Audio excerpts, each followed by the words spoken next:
নমস্কার বন্ধুরা। আজকের আলোচনার বিষয় হলো ত্রিপুরাসুর। ত্রিপুরাসুরকে নিয়ে আলোচনা করতে গেলে আগে আমাদের জানতে হবে ত্রিপুরাসুর কে। ত্রিপুরাসুর হলো তারকাসুরের 3 ছেলে।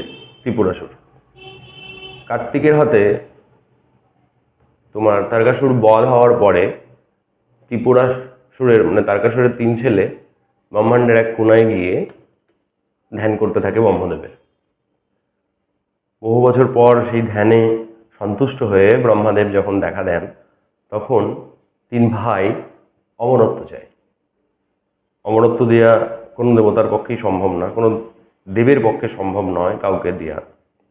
তাই তারা বলে তোমরা অন্য কিছু চাও, ব্রহ্মদেব বলে। তখন এই 3 ভাই চায় 3টে রাজ্য। একটা রাজ্য সোনার হবে, একটা রাজ্য রূপোর হবে, আর একটা রাজ্য লোহার হবে। এই বরদান তারা পায়, কিন্তু তাদের মনে সংশয় ছিল, যেহেতু আমরা রাক্ষস কুলে জন্মগ্রহণ করেছি, কোনো না কোনো সময় দেবতাদের হাতে আমাদের মৃত্যুবরণ করতেই হবে। অমরত্ব না পাওয়ায় তারা আবার করলো, মহাদেবের তপ করতে শুরু করলো। এবার যখন তারা মহাদেবের তপ করতে শুরু করলো, বছরের পর বছর কেটে যাওয়ার পর এক সময় মহাদেব তাদের তপবলে খুশি হয়ে দেখা দেন। তখন সেই একই রকমভাবে ত্রিপুরাসুরের 3টে যে রাক্ষস, 3 ভাই, তারা অসুর, তারা অমরত্ব চায়। মহাদেবও তা দিতে অক্ষম। তখন তারা বলেন, তাহলে আমাদের এমন কিছু দিন যেটা আমরা চাইছি, তাতেই আমরা সন্তুষ্ট। তারা চেয়েছিল যে একটা তীর, যেটা তীর না, একটা ধনুক, যেটা ধনুক না, সেই তীর ধনুক দিয়ে আপনাকে মহাদেবকে আমাদেরকে মারতে হবে, তাহলেই আমরা মৃত্যুবরণ করব। তবে আরও একটা শর্ত রেখেছিল, ব্রহ্মাণ্ডে ত্রিপুরাসুরের 3টে পুরী রয়েছে বা রাজ্য রয়েছে, সেটা চলমান। সেটা যখন এক সরল রেখায় আসবে, একটা বাণ নিয়েই আপনি আমাদের হত্যা করতে পারবেন। তো মহাদেব এই বরদান তাকে দিয়েছিল।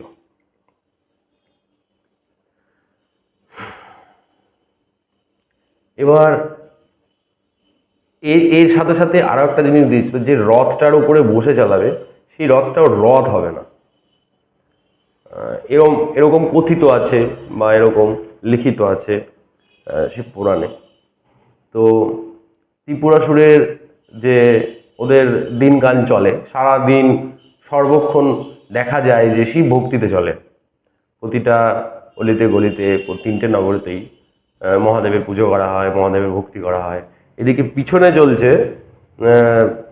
অসুরগুরু শুক্রাচার্যকে দিয়ে সৈন্য তৈরি চলছে, সৈন্য তৈরির কাজ চলছে। পঞ্চাক্ষর বা পঞ্চভূত শুদ্ধি দিয়ে তোমার সৈন্য তৈরি করা চলছে। এটা গণেশজি যখন বুঝতে পারে, তখন ওখানে যাওয়ার কারো অনুমতি ছিল না, কোনো দেবতারও অনুমতি নেই সেখানে যাওয়ার। যদি ত্রিপুরের 3 রাক্ষস অনুমতি দেয়, তাহলেই তুমি সেখানে ঢুকতে পারবে, না হলে তুমি ঢুকতে পারবে না। এইবার গণেশ সেখানে তাদেরকে বুদ্ধি বলে যায়, গিয়ে তাদের যে কুটল চরিত্র, তারা দেবতাদের উপর আক্রমণ করার জন্য সৈন্য রেডি করছিল, সেটা মহাদেবের সামনে উজাড় করে। তখন মহাদেব বলে, তাহলে যখন তারা এরকমই পাপ কাজ করছে, উপরে দেখাচ্ছে শিব ভক্তি, ভিতরে তারা শিব ভক্তি কিছুই করে না। এই জিনিসগুলো যখন গণেশ উজাড় করলো, তখন মহাদেব তৎপর হলো। এবার নিশ্চিত যে ত্রিপুরের ধ্বংস করতেই হবে মহাদেবকে, নাহলে সে দিনের পর দিন পঞ্চভূত তত্ত্ব থেকে শক্তি অর্জন করে মানবকুলের ক্ষতি করে সৈন্য তৈরি করছে। তো তখন মহাদেব বলছে, আমি তো তৎপর মারার জন্য, কিন্তু আমাকে সেই বাণ কে দেবে? যে বাণ বাণ না, যে রথ রথ না, যে ধনুক ধনুক না, সেটা কে দেবে? তখন এই 3টে জিনিস বুদ্ধির দেবতা গণেশজি রেডি করেছিলেন। সেটা কিছু এরকম,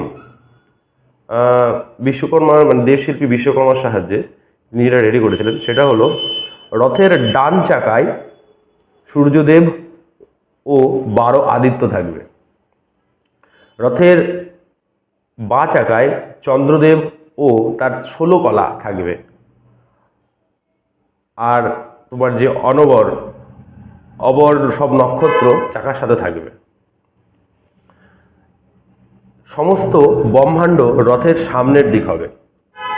মন্দারচল যে মহাদেবের ওজন বহন করতে পারবে, মন্দারচল একমাত্র ব্যক্তি ছিলেন যে মহাদেবের ওজন বহন করতে পারবে, সে রথের অগ্রভাগ হবে। নন্দী পতাকা মানে নন্দী পতাকার বেগ হবে। সেই মন্দারচল মহাদেবের বসার জায়গা হবে, সামনের পোর্শনে যেখানে মহাদেব বসবে সেই বসার জায়গাটা হবে মন্দারচল। মা গঙ্গা ও আদি সবশ্রেষ্ঠ নদী তাদের নারী রূপে রথের থেকে মহাদেবকে চামরের বাতাস করবে, চামরের উপর থেকে রথের উপর থেকে চামরের বাতাস করবে মহাদেবকে। আর 4টে বেদ, আমাদের 4টে বেদ হবে এই রথের অশ্ব মানে ঘোড়া। বায়ুদেব রথের আগে থেকে শব্দকে আরো প্লাবিত করবে। ব্রহ্মদেব হবে রথের সারথি।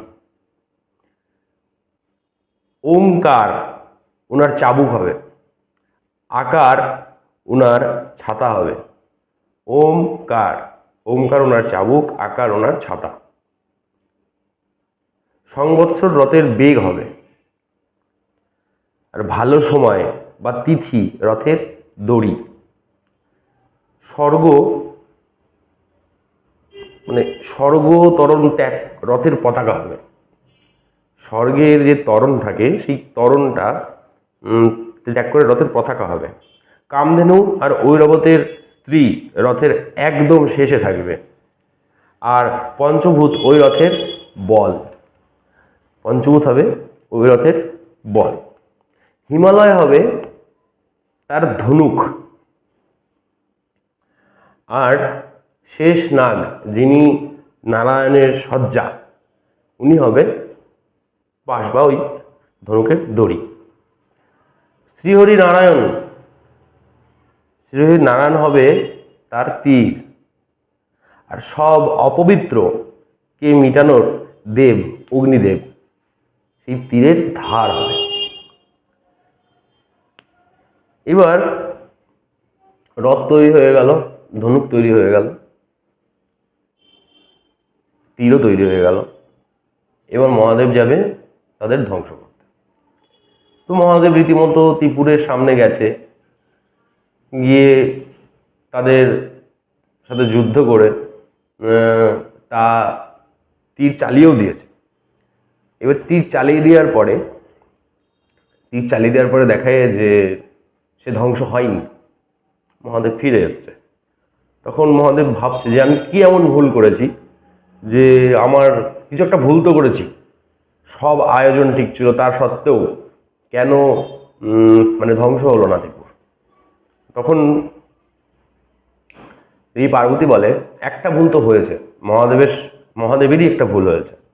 সে ভুলটা হচ্ছে যে কোনো কাজ, শুভ কাজ করার আগে বিঘ্নহর্তা গণেশের পুজো করতে হয়। এই নিয়ম বা এই ঘোষণা স্বয়ং মহাদেব নিজেই করেছিলেন। তখন মহাদেব বলছে আমি একজন বাবা হয়ে কি করে ছেলের পুজো করি। অনেক বোঝানোর পরে মহাদেব রাজি হয়, এবং মহাদেব প্রথম ব্যক্তি যিনি কোনো কাজ শুভ সূচনা করার আগে গণেশ পুজো করেছিলেন। গণেশ পুজো করার সাথে সাথে সেই রথ, সেই তীর ধনুক আবার প্রস্তুত হয়ে যায়। সেই যোগ তৈরি হয়, ত্রিপুর এক সরল রেখায় আসে। গণেশের সাহায্যে ত্রিপুরকে তারা মহাদেব ধ্বংস করতে সক্ষম হয়। এবার ত্রিপুর ধ্বংস হওয়ার সাথে সাথেই রথ ভেঙে যায়। তীর তো মেরেছিল, তীরটা আর নেই, কিন্তু মহাদেবের হাতে ধনুকটা থেকে যায়। গণেশ জিজ্ঞাসা করে এই ধনুকের অর্থটা কি। তখন মহাদেব বলেন যে এই ধনুক এই সময় একমাত্র একজন ব্যক্তিই তুলতে পারে, সে হলো পরশুরাম। আর এই ধনুকের নাম আজ থেকে হবে পিনাক। তাই আমরা দেখবে মাঝে মাঝে যখন মহাদেবের প্রণাম মন্ত্র পিনাকহস্তায় বৈ নমঃ, তো ধনুকের নাম ছিল পিনাক। এই ছিল ত্রিপুরাসুরের গল্প। ভালো লাগলে অবশ্যই কমেন্ট করে জানাবেন।